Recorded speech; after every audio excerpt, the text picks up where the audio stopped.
Welcome to Africa to You. I'm Vivian Burchell, your host.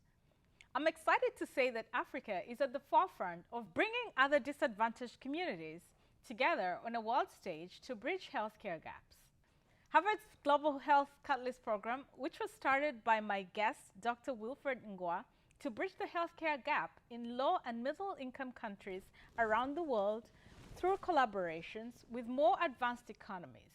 The Global Health Catalyst seeks to engage in high-level conversations and translate them into policy at national, bilateral, regional, and international levels. During the recent Global Health Catalyst Summit, I had the opportunity to chat with government leaders, diplomats, healthcare professionals, and advocates from across the world. Some were seeking new collaborations to help their communities, including representatives from Pakistan and the Pan-African Parliament and Jamaica's Minister of Commerce, Trade, Animals and Fisheries. Over the years of the Global Health Catalyst program, international relations have been built through these partnerships. Growing global collaborations between people interested in cancer care and research has been an important result of the Global Health Catalyst. The program has attracted educational platforms like eCancer, led to the creation of tumor boards, engaged radiation oncologists, neurosurgeons, and many other advocates for global cancer care and treatment. It is not surprising that I recently heard from a Global Health Catalyst collaborator in Germany, whose Rotary Club has an exchange program for oncology nurses. He works with the solar power technology for radiotherapy and automation and digitization, and is seeking to build a network of Rotarians to advocate for the creation of global programs to fight cancer in low and middle income countries. Modern healthcare professionals have recognized the need for holistic healthcare approaches that incorporate indigenous and multi-generational knowledge, and the Global Health Catalyst is no exception. This year, one of the significant outcomes of the Catalyst program was the launch of the International Phytomedicines Institute, which Dr. Ngwa will tell us more about. It is worth noting that the plant-based medicine is not a new concept. In Africa and other parts of the world, plant-based medicine has for centuries been used to treat tropical diseases and other medical complications. Modern healthcare professionals are presently applying science to the herbs that have been used for centuries by indigenous communities around the world. In recent weeks, I have browsed through different books on plant-based and herbal medicine. It has been interesting to learn about the different plants and where they are believed to originate. It is also interesting to read about the chemistry and pharmacology of these plants. Of course, I'm not a scientist, but the fact that there is literature explaining the scientific significance of some of these plants takes us back to the conversation on the significance of indigenous medicine in bridging healthcare gaps. Of course, in my previous episode, I talked about bridging Africa's healthcare gaps with ethnomedicine. And in my opinion, ethnomedicine, phytomedicine are both terms for indigenous plant-based medicine. The words have changed, but the concept is the same. This is medicine that indigenous populations have used for centuries. It is used to resolve healthcare issues that have caused social and economic impact to the communities. Improving these plant-based medicines would help bridge the healthcare gap and would also be a catalyst for enabling socio-economic development. Agro-based medicines would not only keep the communities healthy, but also provide markets for the farmers of these plants and catalyze preservation of indigenous plants. It makes sense for indigenous healthcare providers, pharmacologists, and medical doctors to collaborate on phytomedicines to provide additional knowledge through extensive research on formulation, dosages, and quality control. It is important to note that these products should also be reviewed for safety and efficacy by healthcare regulators like our Food and Drug Administration or its equivalent in other countries. With that, I would like to invite Dr. Wilfred Ngwa to talk about his work with the Global Health Catalyst and specifically the Phytomedicines Institute. Dr. Wilfred, welcome to Africa to You. Thank you very much, Vivian. Tell us about yourself for those people who don't actually know you. And your role with the Global Health Catalyst program, including, of course, the award-winning tiny drone targeted nanotechnology. Yeah, great. Thanks again for welcoming me here. My name is Wilfred Ngoa. I'm a professor and a director of the Harvard Global Health Catalyst program. And like you've rightly said, well described, this program is really a program at Harvard that's designed to catalyze collaborations and initiatives to, close divide or healthcare disparities. And one of the focus areas that we actually have is cancer and other non-communicable diseases. But more recently, we've been looking at how we can actually leverage the infrastructure for other communicable diseases like HIV/AIDS, for cancer. Because as you may know, cervical cancer actually is one of the risk factors is HIV/AIDS. And like you mentioned, so one of the big things that happened this year at the summit, and you were there, we were really excited with the participation and outcomes this year, was the launch of the International Phytomedicines Institute. And so this is a really exciting program that, frankly, I was very surprised that, we don't have that in global health yet. Right. Because, that's something that people can actually really have increased access to and can really reduce disparities. Right. Okay. So, I would say that, in terms of the tiny drones to target cancer, I know you asked me two questions. It's really one way that technology can be very important in bridging these disparities, in making it increasing access. Right. And so in 2015, I won the Bright Futures Prize at Harvard Medical School. And this was really, a passion that I've had, trying to see how patients who have cancer can have access to treatment. Because as you know, if you are born in Kenya or Cameroon or Tanzania or Pakistan, one of these low and middle income countries, and you have cancer, what happens is that you have a very high chance of dying, not only dying of the cancer, but a very painful and distressful death. Right. Whereas if you are born on Longwood Medical Avenue in Boston, you have so many choices. Right. You can go to Brigham, you can go to Dana-Farber, you can go to MGH. There are many really high level, hospitals you can go to. Right. So how can you bridge that divide? And then the other thing is that, access to cancer drugs is very expensive. One of the talks I gave at the summit was really talking about, curative cancer treatment for less than $300. Everybody was fascinated about that. I remember everyone was laughing and saying, really? It was a surprise and a shock. Yeah, and that's really where the tiny drones, actually when I was talking about that, it's really related to the tiny drones to target cancer. My colleague earlier on had talked about the work we've done, and we're very excited that we are taking that to clinical trials, by the end of this year. Right. So these tiny drones, so imagine that you have drones that are so small that you can't even see under a microscope. So they're very tiny. They're about 10,000 times smaller than a cell. A cell. So a cell is the most fundamental unit of life that we have in our body. It's amazing. Right. But you can't even see it unless you use a microscope. So these nano drones, they are really 10,000 times smaller than that. And what they can do is exactly what drones can do. They can deliver drugs, in this case, medicines, packages. Right. Precisely, you can give a zip code of the cancer or some other disease, and it can deliver that precisely to that zip code, so wherever in your body, so disease sites. And secondly, you can actually track it. So you can image and track it, which allows you to see the distribution of the drug. Right. In your body.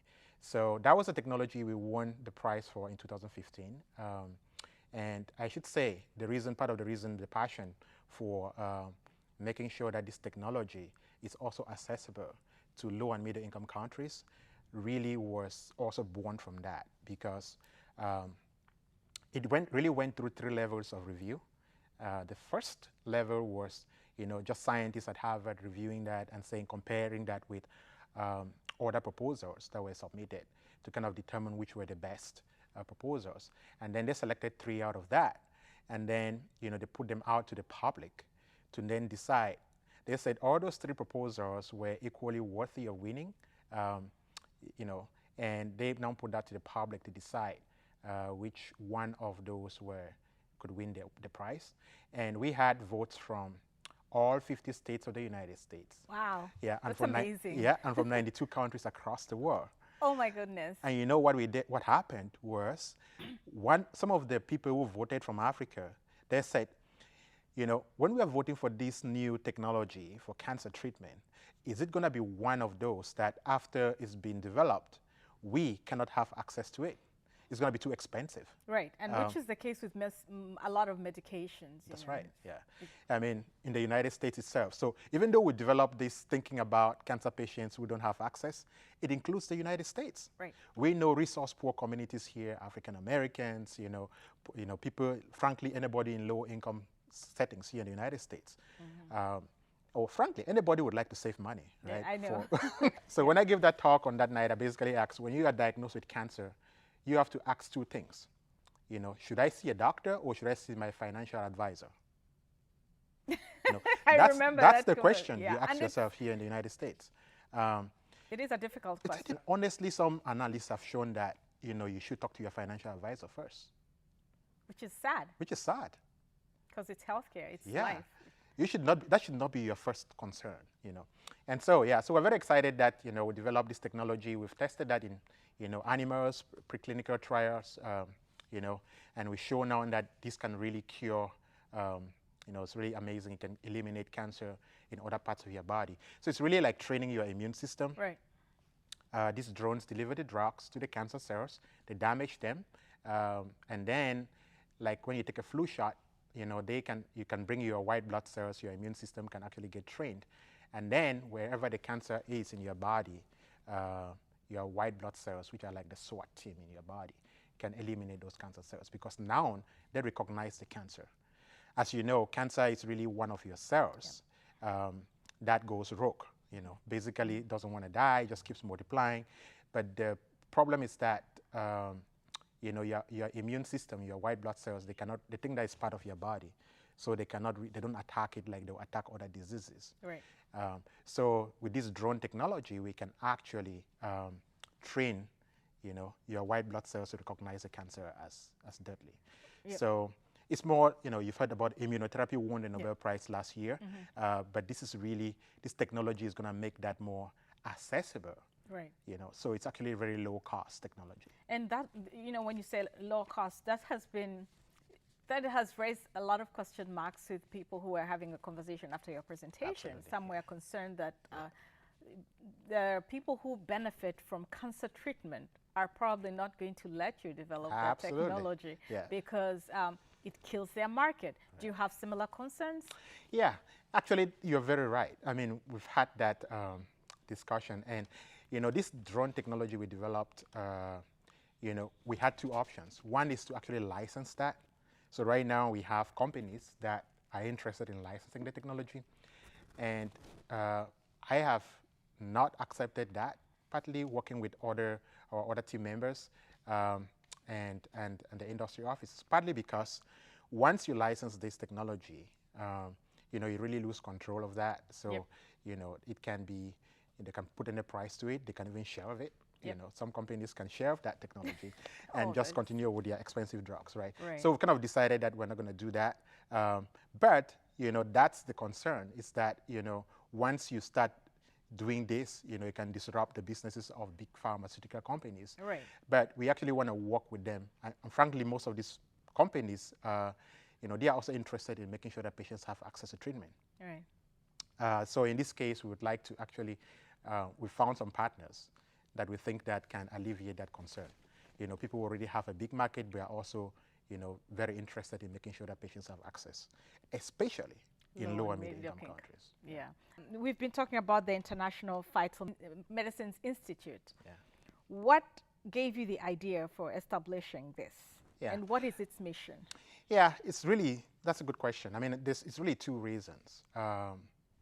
One of them actually is really about 3 years ago, you know, we started looking, somebody approached us and said, a company approached us and said, this tiny drone technology that you've developed for cancer, can you think about using that to deliver cannabinoids? So these are extracted from cannabis. Right.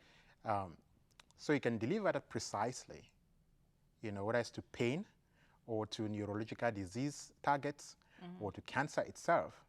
Can you deliver that there so that you minimize the side effects? It's regulated, it's well regulated, it's a Schedule 1 drug, partly because there are concerns of the side effects, right? Which frankly has made it very difficult for the research to be done.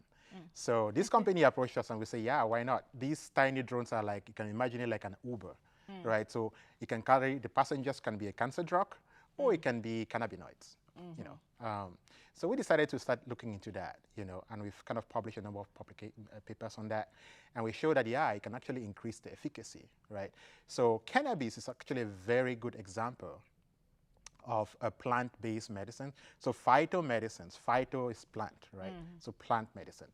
So, it's one of those that, you can actually use to, frankly address a lot of diseases, And so that's the first plant medicine that we highlighted at the summit, even at the launch this year, right? And then the second one is really also mind-blowing. It actually started from a developing country in Cameroon. So what happened is that the people there actually use, if you go and talk to somebody, I grew up in the village, Cameroon, right? Yeah. So if you grow up, 80% of the population actually, you use plant medicine. So if you're sick, your dad or your mom, they ask you to go behind the house and they know some plant that if you change into some tea, you can drink and that makes you feel better. Somehow, it works. People know that it works, but the truth is they don't really know what works in it, right? So when I traveled to Cameroon some time ago, I actually found that people were drinking, they were drinking that tea, from a plant. So I asked, what are you drinking? And they said, oh, this is what treated my, I had an accident and, I lost a lot of blood. And this is what restored my blood. And I said, how is that? From a scientist's point of view, right? So I'm really looking at that and being very skeptical. Because we have similar plants in Uganda. You do? Yeah. If you're anemic, they'll say drink this. Yeah. Actually, when we started talking about this, a number of people have talked about that. Like they have plants, that they use, to treat anemia. Yeah. So anyway, I was very skeptical, so then everybody started looking at me instead, surprised that I didn't know. Say, did you grow up here? Did you, do you? And so I said, well, I'm going to investigate, right? So that's the great thing we have about United States or Harvard, for example. Right. You have these really, great science and technology, right? Yep. That you can actually really bring to this whole thing. And so we decided I was going to investigate that. So I brought it back to Boston. And so, gave it to one of my associates who actually, when she was going to the lab to analyze it, the lab people said, no, we don't analyze blood here. Okay. So she had to say, no, it's not blood. But the interesting thing is when they analyzed that, it was remarkable, right? So they found out that, it actually has about over 7 times more hemoglobin than the human body. Wow.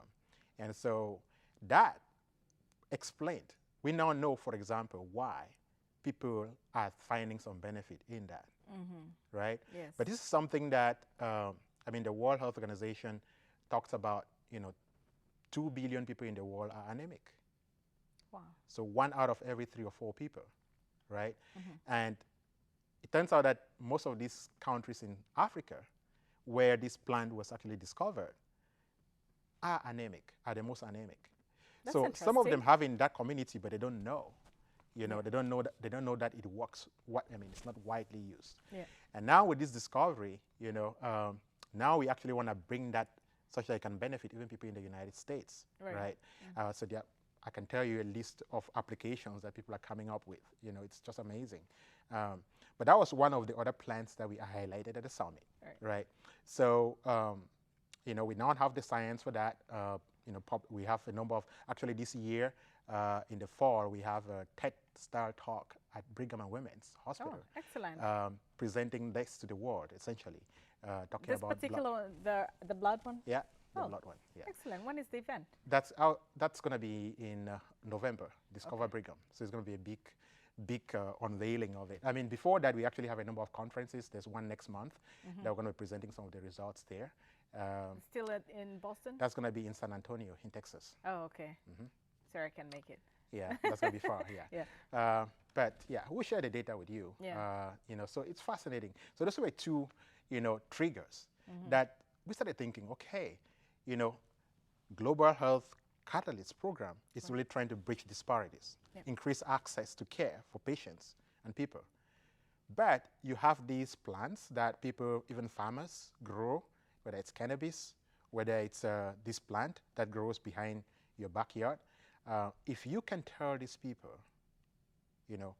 what dose or what the bioactive components, what's really helping them, treat their disease, and what any side effects are in that, what will happen in that case is that you really empower these people. They're going to have access to it, right?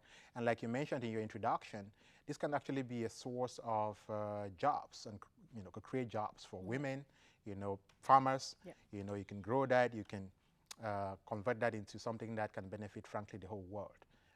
And possibly also help with preserving some indigenous plants, because right now people, they don't care. Some of them are thought to be weeds, but when they're actually medicinal. That's right. So somebody went to get some more. Some of the people are trying to get this to, because actually have clearance from the U.S. Department of Agriculture to import some of this now. So we have, so somebody wants to send that here, and you go to collect, the person say, no, that's okay, that's just grass. You can take it away. They don't know the value of it yet.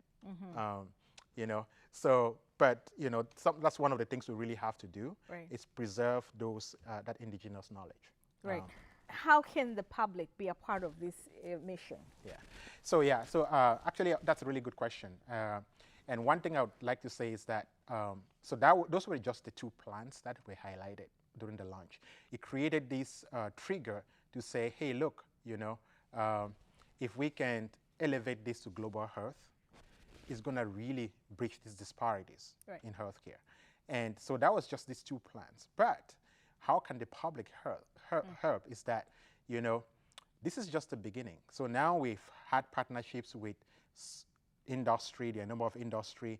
As you may know, during the launching, we had $6 million in commitments from different industry. That has gone up to about 10 million since then. Oh, wow. Okay. And good job. Yeah. So these people they are really interested. Part of it is obviously there's a lot of interest in even just the cannabis industry, right? So that's a wave that's coming now, right? Yeah, I mean, I told you I had a conversation with the minister in Jamaica. Of Jamaica, yeah. You heard the talk, Yeah, we had a bit of a conversation, and he was talking about the history of cannabis treatment in Jamaica, and how the stigma associated with cannabis, and there's been a whole conversation about whether to legalize it in the United States or not. Yeah.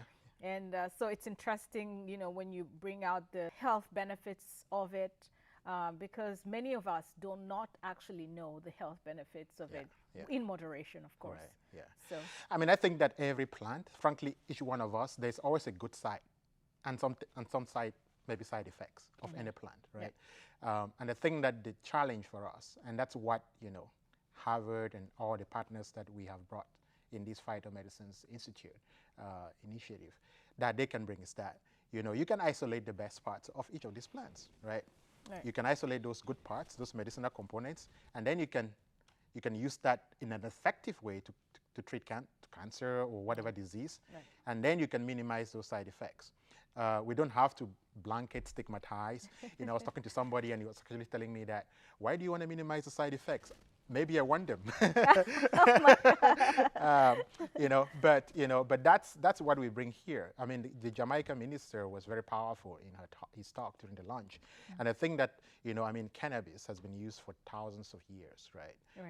People have used it, and it's kind of surprising that it's only now that, there's this momentum towards, and frankly, any company that's just growing this, I think that they need to think carefully about really bringing the science, the evidence to it, right? So now we are at a position where, these companies that are signing all these commitments and funding with Harvard or partner institutions are saying, you know what, we actually don't want to just use this blindly, right? Yep. We want to bring the science to it. So that when you're using it, you know what the dose is that's effective for each indication, you know. You want to know what the side effects are. And even for this other plant that I mentioned to you, just imagine that I can go back to that community and tell them that, hey, this is why it works, right? This is the right dose. These are side effects that you don't know are happening. You know, you empower that community with so much knowledge, you know. And we have the technology. We have artificial intelligence. We have genetic profiling. We have, I mean, think about it. We have all of those infrastructure in Harvard. So we are very excited about this launching, and it's really growing. I mean, the partnerships right now, we have to basically screen. You know, I mean, we've established a mechanism to make sure that, you know, it's a uniform standard. And we're very excited about that. And I think that, you know, it can transform global health, really. It will transform global health because, you know, there's a wave now, you know, and that is something that can become accessible, you know, to populations, even in low and middle income countries. You know. So are you still looking for more partners?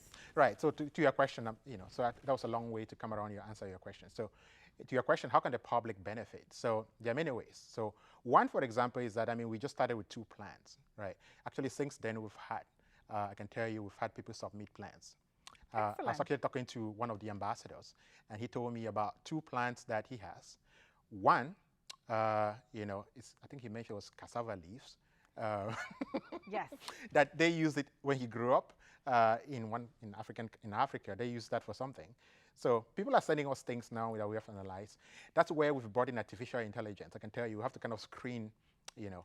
But we welcome the public, you know. And so you can go to, you know, the Global Health Catalyst website at Harvard, and you can actually contact us so you can submit the plan.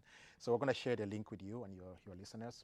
And then second thing that's very important, and I really want to emphasize that, is that this ambassador actually shared with us a story. He said that, you know, recently in his country, a pharmaceutical company discovered, you know, one of these plants that was really high medicinal value. And then they actually sued, you know, the government and won rights over it. Oh, no. So that the populations in that country now have to pay significant amounts of money and may not even have access to the medicinal value coming out of that plant, which is in their country. That's absurd. Yeah. And so actually when we had the meeting with this ambassador, there was another company that was there that said, you know, there are ways that you can bypass that, you know. But I say that story because I want to emphasize this.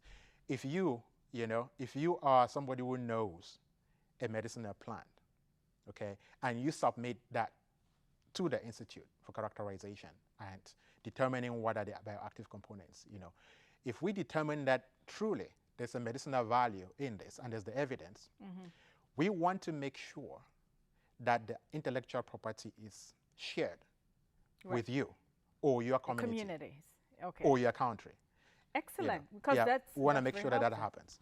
Because, you know, if you don't do that, and I know that that's actually what, you know, growing up in the village myself, you know, I knew that, you know, some of these people, they hide.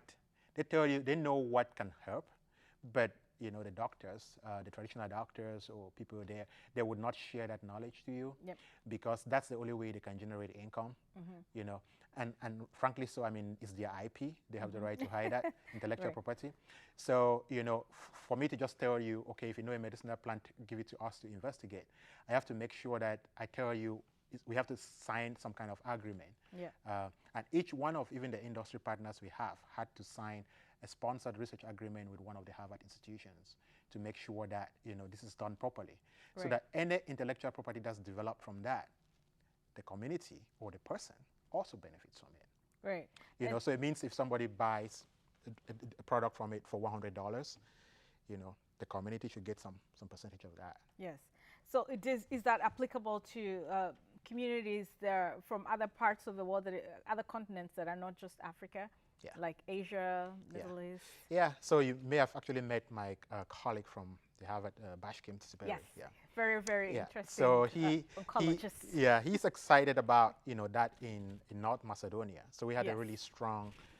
That's one of the countries that for the first time we actually extended the global health, the impact, not just in Africa. Yeah. And now we're looking at South America, and then we went to East Europe because people there also face the same kind of disparities. Yeah. And so he's very excited about these two plans that we launched and other ones, and he wants to take that to Eastern Europe. They already, I can tell you the cannabis industry is already up there. But now he's excited about the idea that you can really bring some strong evidence base to it, right. some science to that, right? And also these other plants, So, it's not going to benefit only, African countries or right. Asian countries. That's why it's global. You may have heard Congresswoman Bass, talk at the conference. Global health is local health. Yes, it is. Yes, the world has grown up in such a way that it's a global village now. So it is. discoveries made 4,000 miles away in Cameroon or in Macedonia. Or in Uganda. Or in Uganda, yeah. Actually, Uganda has legalized marijuana. There you go. I've heard that there's been some kind of agreement with Canada. So there is a business kind of there relationship. There you go. And that was surprising to me and interesting at the same time because of the stigma tied to marijuana. Yeah, it's but going to change. We've gone beyond that, and right. They're looking at the positive sides. Absolutely. And then try to regulate the usage. And you all should that. regulate the use. Yeah, Absolutely. so you have to do that. And I think that the great thing about this is just that I believe that each plant has some good, each of these plants has some good value. And there may be some side effects, right? But we can distinguish, we can isolate what's good, yes, and use it. We cannot just blanket say we don't want to use anything. And I can tell you this. So frankly, only 15% of plants actually have been characterized. According to the statistics, just 15% are known to have been characterized. And so this research that we actually did here, we did it with the Smithsonian Institute in Washington, right? So they have all these technology where they can characterize in a plant. If you submit your plant, we can just characterize and say what's the family, the genus, the species. Right. You can classify it right away based right. on their DNA analysis. And then we can put it out there in the museum where if you go there, you can see precisely what the species is. So it turns out that this plant, which is actually, they identified the genus for it, Justicia. But until now, they don't know the species of this plant because there are about 600 species of each of these plants. Wow. And it's possible that this has evolved.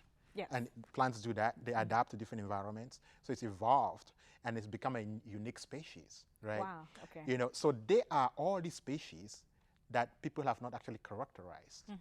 They don't even know about it. So what you read in those books is what is known, but actually what's unknown is quite large. Yeah, I just think of one community specifically in Africa, the San people, who are characterized as Bushmen. But they are the San community. Right. We've been told by the time they're 18, they can identify 500 species because they live with they know their environment. So if I was, in the field of plant research, I would go to these communities. Yeah, you make a very good point. So actually there's research now. So I know a number of people who are doing this plant pharmacopedia or something like that, right? So actually the National Science Foundation in the United States has sponsored, and I know people who they have sponsored to kind of make sure that they can,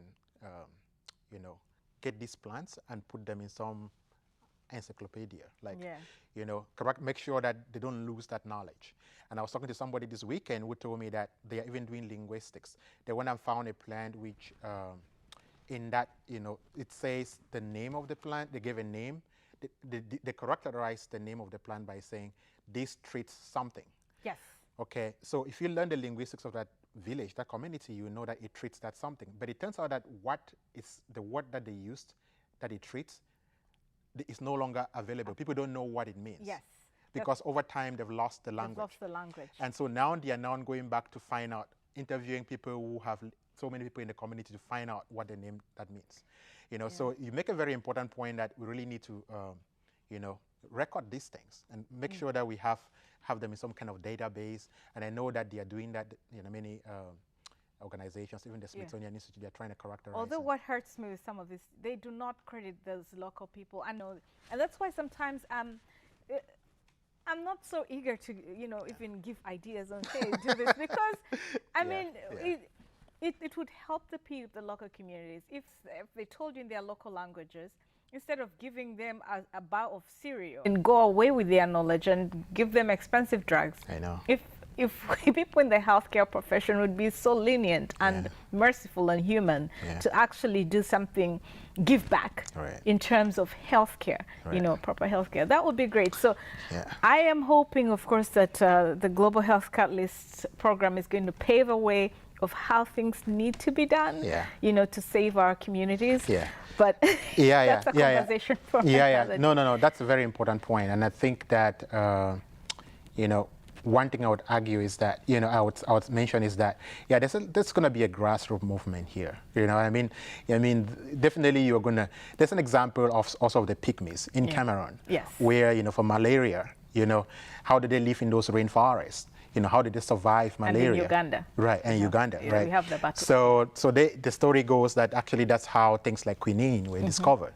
But, those communities never really got any intellectual property back. They had nothing, right? That's just the way the world is, of course, and we really want to make sure that's why we make sure that each partner, as long as, what you're proposing has some, we can find value in that. We want to make sure that, we sign that agreement with you and make sure that you get the intellectual property. So the public can really help. This is going to, so from July 1st, we're actually going to have this platform. I'm going to send you, you're going to have the address where people can submit. That's the way you can contribute, right? And I think that, we already have a number of people submitting this, and this can really help, advance not only reducing the disparities, but it can actually, for one way, make developing countries also contribute to global health significantly. Because I'm telling you, like, these discoveries we're making in local communities in Africa, right, they can actually have huge impact here in the United States. I believe so. Right. We have a lot in Africa. Yeah. I can tell you the list of applications for this, really. I can tell you the list of applications for this. Anemia is just the beginning of it. You know, people have talked about sickle cell disease. Oh, yes. Right? Developing a blood substitute. So, people who even have religious objections or the military, blood transfusion, right? Things like that.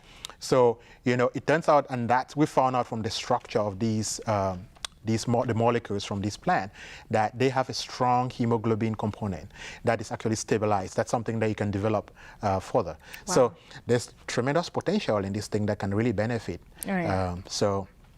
I feel almost energized to leave everything I'm doing and just go back to the villages and ask as many questions and come back with like a book list of all these plants. We need to utilize our grandparents and great-grandparents, those that are still alive. Yeah. This is a grandfather who I saw drinking the tea. Yeah.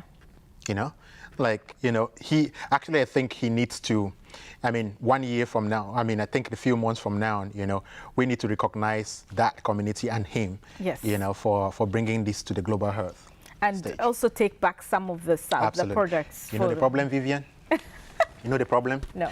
One of the problems is this. So, trying to give back the IP. So actually right now, we're thinking about this very strongly. Yeah. Who in that community should we give the IP to? And that's a question that, it's a debate, can bring debate. Right. Because one, you can say, this was discovered in Cameroon, so let the Cameroonian government get the IP. Or you can say, let the community that has it get the IP. Or you can say the individual. So that's something that, we need to kind of work out. And you want to make sure that, honestly, if you give the IP back, that it actually goes back to that community. Yes. You don't want to make sure that if you give it to a government, for example, we want to make sure that the community benefits. And there are many, government leaders that are responsible, but that's a debate that needs to be had. Right. And I think that that's one of the things that we want to really, come up with a solution for. Right. And I welcome suggestions. I can think of a few that are nonprofit with that plant. There you go. And then, that's a good point. Somebody mentioned that this weekend. So he said, why don't we can create a nonprofit? Yes. Right. That gives back to the community. Yes. So for the money that you get, the royalty or whatever you're giving to the IP for that community, that will be in charge of making sure that it helps that community, whether it's empowering women, right, creating jobs or supporting disease, healthcare, whatever. But that should go back to that community. And if it goes to that community, it benefits the country too. It does. So you can create a non-profit, for example, in Cameroon, in this case, right? That's one suggestion people gave. But you know, we need more suggestions. So you just mentioned it too. So that's why, you know, so it looks like that's a good idea. Yeah, we're gonna keep brainstorming. I mean, non-profits usually are that because you don't have much of interference and going through the bureaucracies of government, and at the same time, because sometimes the bureaucracies of government have led to people not accessing proper health care quickly. So again, but with nonprofit, as long as the leadership is in the right place, the hearts are in the right place, then they do the actual legwork quickly, and the communities benefit faster, I think, in my opinion. Absolutely. But anyway, there is a lot. We'll brainstorm some more. But where will this institute, the International Phytomedicines Institute, be located? The institute is really based. So one of the hubs is Harvard. Okay. We'll have partners from University of Pennsylvania, Baylor College of Medicine. I know you interviewed my colleague Eric Tanifum. Yes. Yeah. Yes. So you know, he and I basically it's one of the partners. You know, collaborating here. And then we have from Purdue University. Okay. And then outside of the United States, these are some of the institutions here in the United States. University of Massachusetts also. Yay. And then outside of the country, we have Oxford University, we have University of Heidelberg. And now with the colleagues like Bashim, they're trying to be partners from Eastern Europe. And then in Africa, we have, you know, basically a number of the countries there. The ambassadors were there, you know, so we're actually going to be taking that across Africa with the Pan-African ambassador, Brailin, who you met. Very energetic lady. She's very inspirational. Right. So this institute is really structured in such a way that there's a major hub at Harvard. Obviously, we have the technology there and the science and everything, but it's really an international, it's really a global thing. It's really a global health, you know, institute here, which is going to have partners from different places. What was the second question? How is it going to bridge the gap? Yeah, so I'll give an example. So one example, let's take the cannabis. You know, people have been, that's something that people grow. Actually, during the summit, you know, somebody from Nigeria said that the internet was almost breaking in Nigeria because there's a debate, you know, because one of the governors in that country has said that, you know, they should legalize medical cannabis. And then, but because of the stigma and the cultural and all of that, so there's a huge debate. So somebody sent the link of the summit to Nigeria, and they were saying, hey, look what's happening at Harvard. You know, they are talking about this thing. You guys need to take it serious. And then there was this big debate, right? But I'll give an example there. So, you know, one of the things, you know, most of the studies have shown that it's beneficial for pain management. Obviously, from our perspective in doing cancer, you know, we know that it can help alleviate the side effects of chemotherapy or radiation therapy and all of those things. So those are things that there's already some science to it, right? And okay, let me take the case of pain. So instead of opioids, which people cannot access, right, in most of these developing countries, right? If you actually did the science and you showed them that this is what works, right, people can, you know, actually have access to that in these countries, where now you don't have to die a painful and distressful death from cancer, right? You can actually just go behind your backyard. You can have access to this. You know, you don't have to wait for opioids to be brought to you from outside of the country. And that can be something that, you know, can really increase access, right? Of course, there's always the fear of misuse. That's very important. You know, that's very important. So, you know, in what we're actually doing, we've been able to isolate that. But it becomes it's not a costly thing, right? It's something that, you know, people can actually set up industry, you know, and that's what we want to do for each of these plans. We don't only want, you know, the vision, and I should say that the vision of the Institute is to, you know, it's both health and wealth, economic development. Okay, so this is actually one of the things where you can actually directly connect. They say health is wealth, right?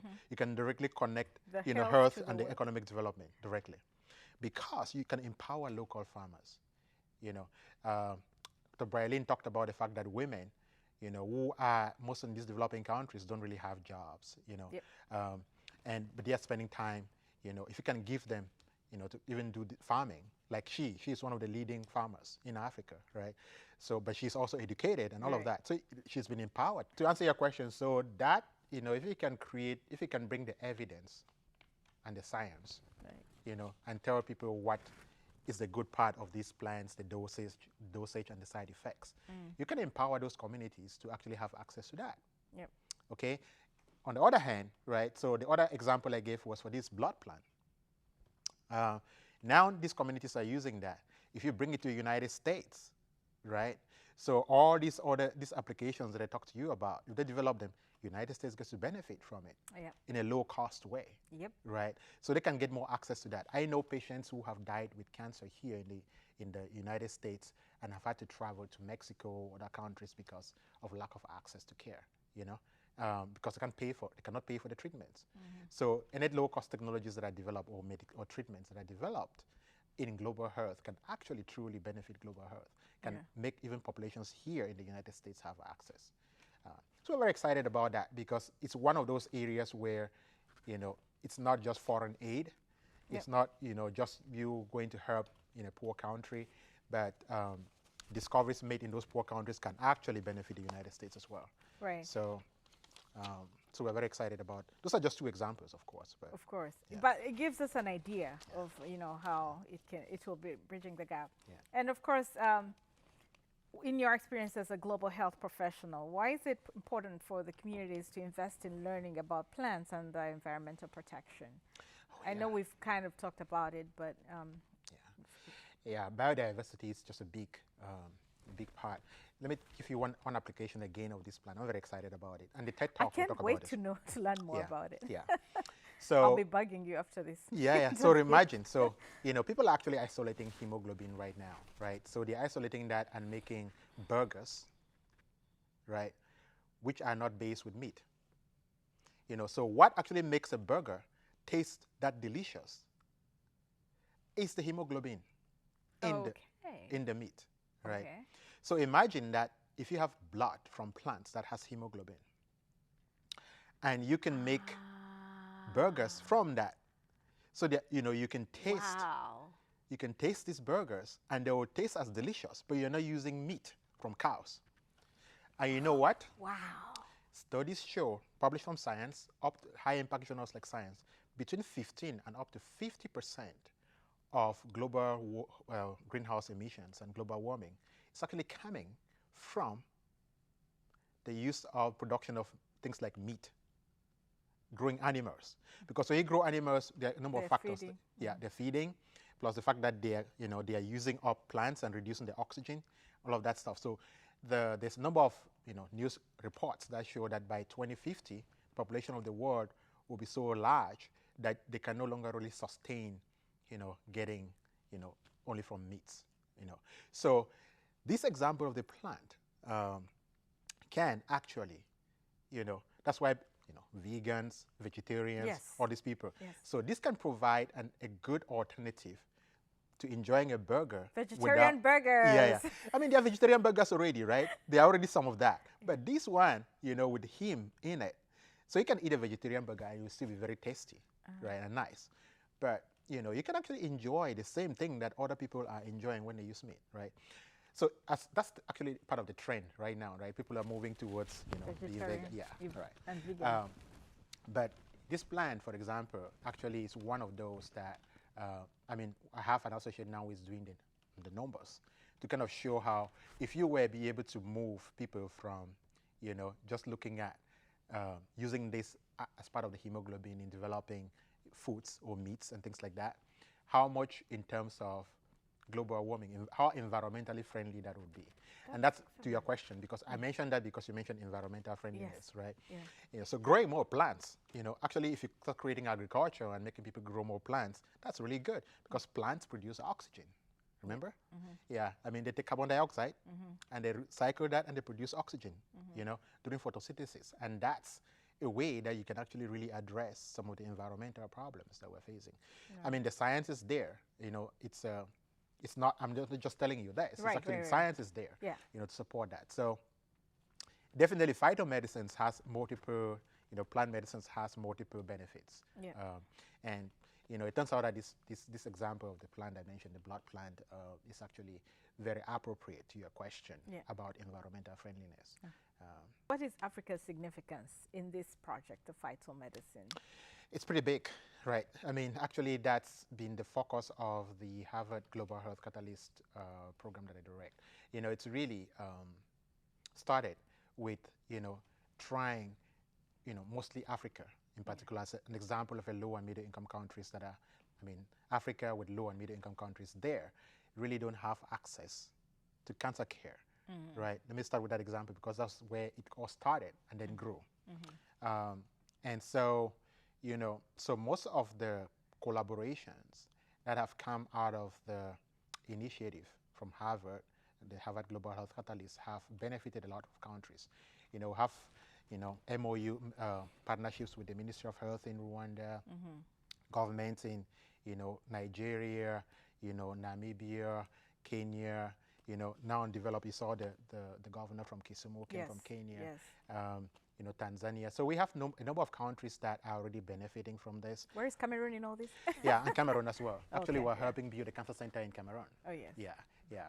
So, I thought so. I think I met the missionary doctor. That's correct. And his team. Yeah.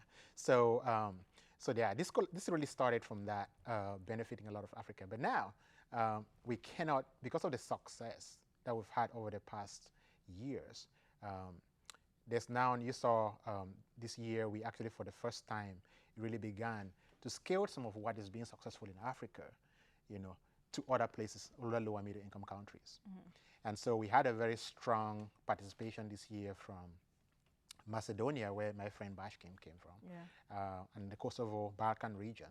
And then we had very strong participation from Pakistan. Yes. So we actually helping them with training oncology health professionals. I had a conversation with the team. You did? Okay, great. And then we have, obviously, our friends from Jamaica. So we're going to have, Harvard and US delegations visiting each of these countries with industry partners of the Harvard International Phytomedicines Institute. And then we are going to have, also diaspora leaders, who are frankly great catalysts. It's very important to emphasize that because, and that's what I really like about your program, because you create visibility of, what's relevant to Africa, but also really that connection, the diaspora. You are a diaspora example, but you are really not only giving back to the community here in the United States, but you are doing something for your ascending continent. Right, which is really, I think, really kudos to what you're doing. Thank you. Yeah, really making, frankly, that's really great. So we want to engage the diaspora in that, So we are going to have delegations from here visiting each of these countries. The idea is not only for the healthcare, but also to advance economic development. So we already have people who are interested in investing in those countries, and so so that has started with Africa. Right, but now we're actually having a lot of interest from outside of Africa as well. When I talk to the Pakistani team, they are involving their diaspora as well. Right. So there's a huge one here in around Boston. Actually. Right. So. And then another place is Bangladesh. So we're also going to Southeast Asia. They had a very strong participation this year. And so, they're planning to organize a Global Health Catalyst Summit in Bangladesh. Excellent. Yeah, and they're going to be part of the Global Oncology University that we launched at the summit. Yeah, I forgot to mention that one. Yeah. That's also big because, you need to be able to train the workforce in these countries. You can't just take, the tiny drones to target cancer technology to Cameroon. You have to be able to train the people locally to make sure that they can administer that safely to the patients. And so training is a huge part of, building human capacity to strengthen the healthcare systems there. Right. Yeah. So it's growing outside of Africa, even though Africa has been the primary focus initially. And, actually trying to work with, the U.S. government. So we're planning to have, follow-up policy meetings on Capitol Hill, to kind of talk about how this can actually shape, United States policy. You may have heard about PEPFAR. Yep, I did. So PEPFAR was one of the biggest, was by President Bush. It was one of those things that actually, if you go across Africa, President Bush is very famous for that, right? Yes. When he was the president, it's one of those things people did not know he was that good. Yeah, and But I have PEPFAR saved hundreds of millions of lives in Africa. yeah, I have interactions and conversations with officials from the State Department, and they highlight PEPFAR a lot. It's the So biggest global health initiative that a government ever did. that yeah, Yeah. it's big. And so, so we are looking at now and saying, no, there's a new, from the World Health Organization, now things like cancer and heart disease, diabetes, so non-communicable diseases are actually killing people more now than communicable diseases like HIV, AIDS, and malaria and all of that stuff, and tuberculosis. So there is need for, some kind of refocus of some priority towards cancer and other non-communicable diseases, which is really the focus also of the Harvard Global Health Catalyst. Yeah. Excellent. I mean, this is exciting. And of course, I can't wait to be working with you during this journey because it's exciting. And in what ways can governments engage? I know you have talked briefly about how you're going to engage the U.S. government, and I know you've had to some degree, some working relation with other foreign governments. So how can more governments engage, and those that are already there, how can they participate more and contribute more? Yeah, that's a great question. So that's one of the things that's really unique, I'd say. I mean, there are many global health programs, and frankly, many universities in the United States and Europe, and they have global health programs. But I can tell you, the Harvard Global Health Catalyst actually is one of those programs that has there are 4 focus areas. There's the care. So we want to make sure that we can provide, you talk about the tumor boards and all of those things, that we can even do a telemedicine system that if you are African in diaspora here, you can turn brain drain into global health gain. You can still contribute to your sending country, for example. And doctors here in the United States don't have to travel 4,000 miles to make a difference. We have artificial intelligence now. We have all those things that can help. You just provide that expertise. You can sit in your PJs on your Saturday morning in your room for 30 minutes. You can contribute and have an impact. So we have the care component.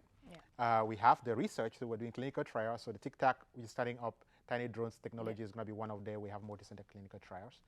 The third thing is the education. I talked about the Global Oncology University that will launch. We're also going to include the phytomedicines component now, and training people how to actually, do these plants more effectively. Right. And then last, which is to your question, is the outreach. So this is actually one of the global health programs where the outreach really engages government leaders. It used to be that you go to a conference and you just have cancer health professionals like me, well accomplished. We talk to each other. Right? We find ways to collaborate, and it has impact. Don't get me wrong. But then we realize that, we're only talking to each other. We need to find a way to talk to policymakers. We need to find a way to talk to industry, talk to the diaspora like you, and try to make sure that, you understand the problems that we're trying to deal with. This is not about me. It's really about how can we make people have more access to treatment and have impact. People, honestly, each day, even as we wait for the clinical trial to start at the end of this year, each time another cancer patient dies, it always breaks my heart to think about that. They didn't, maybe if they had access, they may not have, they may not have died. So government leaders become a very big issue. PEPFAR was an example where, government actually went into global health and saved hundreds of millions of lives. Right? So we started deciding that we'll have to engage the governments. So we've had engagements with ministries of health, governors from different countries, and now more recently, we've been actually every single year for the past 3 years, we've had with the Constituency for Africa in Washington, we've been engaging government leaders. Mr. Melvin Foot, he's a very passionate guy about helping generate U.S. government policy for Africa. So we've been developing recommendations for the Trump administration and other people in global health. So right now, we know that President Bush did PEPFAR. We know President Obama did Power Africa and the YALI program. President Trump, I think, also wants a legacy, and other presidents coming after him. And I think that, there's an opportunity here in non-communicable diseases as well. Or, so that things like digital health, Africa has leapfrogged. You and I grew up, I grew up in the village where we didn't have landlines, but now my mom uses Same WhatsApp here. and all of those things, right? So I went to it's school in the penetrated. village. There you go, right? So people have penetrated. So how can you use those technologies more to increase access to healthcare, right? And then it's this plant medicines thing, which is really big. It's like bringing pepper and the Agua initiative together, right? So, so we really think that engaging the governments is important because they can actually develop these policies that can really make that more conducive. And we're very excited that a lot of these government leaders, it used to be when you invite the ambassador, they would say, oh, I don't know what I'm going to do. This is a global health conference. I don't know anything about global health. Yeah. But these are the ambassadors who are now engaging other diaspora and their ministries of health. Have a number of these ambassadors who came to the summit who are saying, we want to contact we want to facilitate the visit to Mali, to Mozambique, to Zimbabwe, to all of these countries, where you can then go with these investors and help, establish collaborations with our institutions and ministries of health. They have become catalysts. Yes. Okay. We talk about the global health catalysts. They've become catalysts for global health. And that's really a unique thing where you come to these programs, which are not now only in Harvard. We do that in Africa and other places, and it doesn't matter your background. Right. And I want to tell you all, just come and check it out. Like we can basically tell you how you can contribute. Right. And you, for example, are doing, you don't even know what, just educating the public is huge. It's huge. It is very big. You don't have to be a cancer health professional. No. Right? You don't have to be a phytomedicines expert. Look, you actually went and read some books, but you just do what you do best, which is, communicating this. So, I talk and get excited about this because we see the impact of it. And so anyway. It's an amazing project. The impact, you might not see how impactful it is, but for some of us who have, we think about our families. I'm the only, of my siblings, I'm the only one who lives in the United States. Everyone else is in Uganda. Right. So when there are health issues, I'm concerned because they don't have the right care, access to the right care. Right. So when I see projects like this, it's just automatic. And being the oldest, it's my wish for, my dream for my siblings to have access to good health care. Rwanda, we're actually setting up a mental health thing after the genocide. Oh, yes. So a lot of people, mental health is one of the known communicable diseases that people deal with. Here in the United States, a lot of people die. Think about the military. I heard the statistics, 22 veterans kill themselves each day. That's a mental health, part of it is mental health. But that's also very big in low and middle income countries. In Africa, for example, you're actually stigmatized. When you have a mental health issue, you're afraid to come out and talk about that, and people suffer in silence. So, we're developing this collaboration with the Ministry of Health there. We've been helping them train, working in the cancer area, but even cancer is a mental health issue because if you are diagnosed with cancer, it has major mental health, it changes your family's life. Yes. And so you have to deal with that mental health issue. And so, so this is really important that, we engage these government leaders and these countries to be able to address this. And, we're frankly very excited about that. This is it's going to be one of the longest episodes, but but it's also it's necessary to have this conversation and to bring this to the attention of many people who are not aware of what is going on and who are not aware of ways they can contribute. We have this article coming out, very soon, talking about this plant. I'm very excited about it. So I think that we're going to push that to you, so you can see some of the things I told you about the potential applications. Right. This is the example of why we created this Phytomedicines Institute, International Phytomedicines, because it's a good example where you get something from Africa or from some lower middle income country that can not only benefit Africa, but can benefit the world. And we're very excited about the potential of this particular one, So, we'll probably have opportunity to talk more about those Absolutely, things. Because I would love to talk about. And I know you mentioned during sorry for interrupting. No worries. So you mentioned about, once we have the clinical trials for this start, coming to talk to you again. So yes. Yeah, we're going to be highlighting that because it's very important to educate the public. Yes, I am looking forward to the clinical trials period. I know it's in November. Yeah, so we're aiming for November, and we'll start at Harvard, and then we have a number of partners already. so we want to make sure that these low and middle income countries have access to. So we're going to set up centers in, so the Cameroon, the Cameroon you mentioned, so where I was born. Of course. so a It would be an little bias there. if you didn't go to Cameroon. Yeah, a little bias there. So Nigeria, Kenya, Tanzania. So we have a number of partners there. I'm sad that Uganda is not there yet, but yeah. That's So a we're going to engage. Yeah, we're Yeah. going to engage. Actually, we invited the Ministry of Health this year, but I think they'll be able to participate hopefully the next time. So yeah, we're actually engaging East Africa region a lot. The governor who came, he's organizing, he's inviting us to come to Kenya, and we have partnerships that we're developing now with them. So that's pretty close to Uganda. Yes. And then the next place will be to come to Uganda. And I think you already have a working relation with Rwanda. Yeah. That's a big one. That's actually where, one of the governments that's very, the Minister of Health is actually one of the honorary ambassadors of the Harvard Global Health Catalyst because, I mean, she's just fascinating. I mean, they have a good government that I think when I was there, I actually really wish, that, I mean, Rwanda is great. Yeah. Like, you need to visit it. Like, I wish that more countries can, have such government leaders to work with. Yeah, and I met, of course, the neurosurgeon from Rwanda. You met, the lady, Claire, Dr. Callis. Claire. Yeah, she's amazing. Yeah. She, at her age and her achievements, she's simply Yeah. amazing. Yeah, she's one of the diaspora who, is really went back and is, digging in and really trying to change the healthcare locally. Yes. So we're excited to be collaborating with people like that Yes, as well. it's an exciting experience and program, and of course, I'm excited to have you here and to continue working with the Global Health Catalyst team. Yeah. And so is there anything else you want our viewers to know that we haven't Talked about?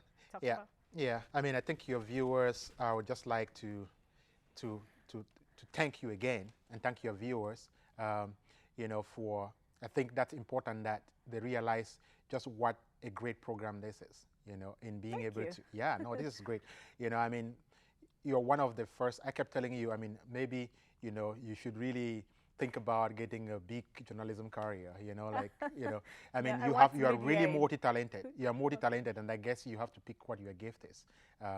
Thank you. But, as a diaspora, I just want to say thank you for, for doing this, for identifying this talent and using that, so well. I think it's important. You are actually a catalyst, a bridge between, America and Africa by doing this, bringing that perspective about Africa to the United States, and,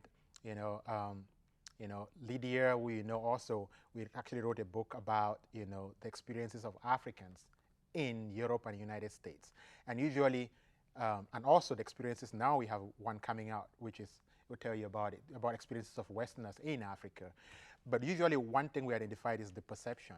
It's always very different. Yeah. So I grew up, for example, in Cameroon, thinking that once I arrived Germany, it's all, it's all gold. My troubles are ended. Oh my so you have that goodness. perspective, Same here. from Hollywood, watching Hollywood movies, right? And then at the same time, you arrive Germany, or so people have the perception that everybody in Africa lives on trees. You meet people like that, right? Yeah. Who lives in You trees. have cars. Yeah, like that, So, but educational programs like this, actually bring a fresh new perspective. People sometimes just need to learn more.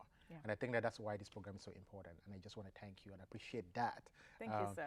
And then last thing I would say is that, I really, look forward to, I'll be happy to update, all my team members update about, these, we're very excited about this Harvard International Phytomedicine Institute at Harvard and our partner institutions. And we really look forward to engaging your audience. They can contribute to global health. Absolutely. We'll spread the word and we'll make people go talk to their grandparents, great-grandparents, Yeah, there you neighbors, go. aunties, uncles, everyone. It's the whole clan head, so that we get these medicines documented before we lose that information. Amen to that. Amen. To that. So with that, if you want to learn more about the Harvard Medical School's Global Health Catalyst, you can write to them or check out their website. Yeah, ghc.bwh.harvard.edu. That's the primary address. All right. I can send you that link. Okay. Yeah, and then we do have another link to the summit, the Global Health Summit website, which are now organized at Harvard and other countries. Oh, okay. The next one is coming up in Germany. The next one will come up in Nigeria, and then we're going to Kenya next. So it's really, people are really excited and looking at how they can collaborate, you know, to eliminate disparities. Excellent. Yeah. Dr. Wilfred, thank you Yes. for being my guest on Africa to You. Absolutely. Yeah. And looking forward to hosting you again soon. Thank you. Thank you. Look forward to it. Yeah. So if you want to know more about the diaspora's work, you can also visit africatoyou.org.